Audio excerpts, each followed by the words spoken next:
Hi friends, welcome to the Unit R Day 6 notes. Today we're working on example 8, simplifying by rationalizing the denominator. So the problem with these is we have a radical in the denominator, and you cannot. It's not simplified if you have a radical in the denominator. So the way we resolve it is we just focus on getting rid of or eliminating the radical in the denominator by multiplying by a convenient form of 1. For example, on 41, 2 divided by 5 times the square root of 3, the issue is the square root of 3. So what I want to do is I want to multiply by square root of 3 over square root of 3. So what happens here is in my numerator, I now have 2 times the square root of 3. Then the denominator, I have 5 times square root of 3 times square root of 3. Well, the square root of 3 times the square root of 3 is 3. 5 times 3. So then I just simplify that, and I get 2 radical 3 over 15. That can't be simplified any further, so I am done. Now 42. The cubed root of x. So a lot of students will jump into, I just need to multiply by the cubed root of x. When you think about that, that doesn't actually get rid of the problem. You'll still have another x. You'll just have the cubed root of x squared, and that doesn't resolve the radical in the denominator.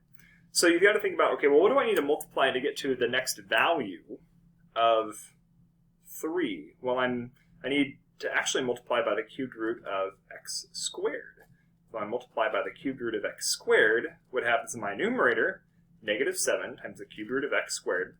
Now in the denominator, I have the cubed root of x times the cubed root of x squared. So that gives me the cubed root of x cubed. Well, the cubed root of x cubed is just simply x. So I have negative 7 cubed root of x squared all over x.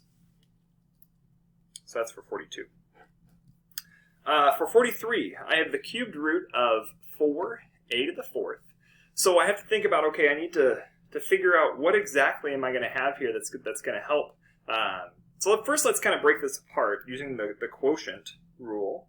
So I have the cubed root of 3 divided by the cubed root of 4a to the 4th. So what am I missing? Well, I'm missing a 2.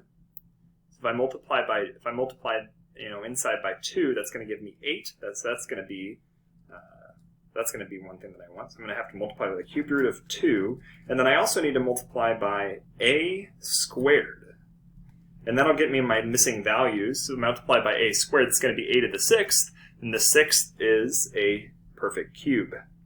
So, not equal sign here. Sorry, multiplying.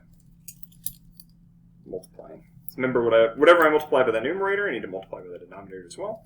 So when I simplify this, this is going to be, so I'm going to have the cubed root of 6a squared in the numerator, all over, so the cubed root of 8, a to the 6th in the denominator. So then that simplifies. So I have the cubed root of 6a squared in the numerator. In the denominator, I now have 2 and then a squared. So now for the next part, for 44, this is the square root of 2 plus square root of 3. So we need to eliminate this. I want you to think of this as a plus b right here. So if I have a plus b, and my goal is to get to a squared minus b squared, what do I need to multiply by? I need to multiply by a minus b.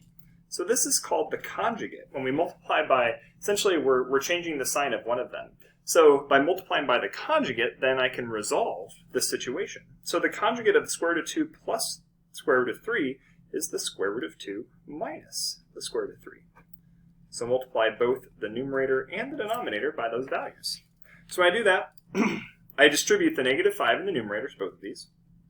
That's going to be negative 5 square root of 2 minus 5 square root of 3. All over. So then my denominator, so if I take the square root of 2 times the square root of 2, I get 2. My middle term is going to be the square root of 6 plus the square root of 6 minus the square root of 6. So those are going to cancel out. And then my last term is going to be minus 3. So I'm going to end up eliminating out those. So I have negative 5 square root of 2 minus 5 square root of 3, all divided by 2 minus 3 is negative 1. And then I can divide each of these terms by negative 1, so I get 5 square root of 2 plus 5 square root of 3. And then for 45, again, I'm going to multiply by the conjugate, so I'm going to multiply by square root of 6 plus square root of 2. Square root of 6 plus square root of 2. over square root of 6 plus square root of 2. Again, we're multiplying by 1, so we're not changing the value of it. We're just using this to simplify. My numerator is going to be pretty messy because I have a binomial times a binomial. My denominator, I'm going to go ahead and simplify that first. So that's going to give me, 6 minus 2. So my denominator is going to be 4 in this case. So then my numerator, this is the part that's going to be a little bit messy. So I have 2 times square root of 6, 2 times square root of 2, so plus 2 square root of 2, plus square root of 18, plus square root of 6. So these can simplify. So I have 2 square root of 6 plus square root of 6, so that's going to give me 3 square root of 6. And then here, 2 square root of 2, this is going to be, square root of 18 is the same as square root of 9 times square root of 2. So that's going to be plus 2 square root of 2 plus 3 square root of 2. I'm going to be able to simplify that even more. 6 minus 2 is 4. If I simplify the 2 square root of 2 and 3 square root of 2, then I have 3 square root of 6 plus 5 square root of 2 all over 4. No radicals in the denominator, and I am done. Thank you for joining me. Hope you have a wonderful day.